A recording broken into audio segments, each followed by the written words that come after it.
Sir Chikiri Chikiri Chikiri అంటే ఏంటండి? చికిరి అంటే యాక్చువల్‌గా ఈ పాట ట్యూన్‌తో పాటు వచ్చిన పదం అది. అంటే ఆయన సమ్ చికిని, చికిత ఏదో అలా ఇచ్చారు.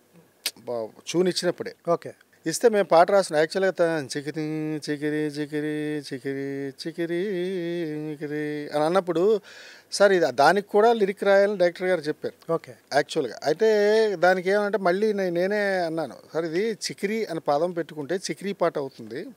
ఒక సిగ్నేచర్ లైన్, ఒక కాయినింగ్ లైన్‌లా ఉంటుంది. ఓకే. అది ఎక్కువ వెళ్తుంది జనాల్లోకి ట్యూన్ పరంగా అని చెప్పేసి అంటే అప్పుడు ఆయన డైరెక్టర్ ఓకే అనడం, నేను దాని మీద దాని వరకు ఎక్కడి వరకు పెట్టాలో చికిరి అనేది పెట్టి మిగతాదంతా లిరిక్ రాయడం జరిగింది. అది రెహమాన్ గారు కూడా చికిరి అన్నప్పుడు దాన్ని యాక్సెప్ట్ చేయడం.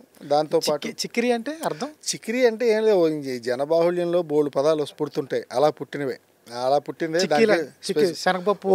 చిక్కీ అంటే స్వీట్ స్వీట్ దానికి ఒక రీ తగిలించాం అంతే. అమ్మాయిని దాని అర్థం అసలు చికిరికి సౌండింగ్ శబ్దపరమైన పదం ఇది అంతే. శబ్దం వినబడితే ఇది బాగుంటుంది, చికిరి చికిరి అంటే ఇది వినబడుతుంది.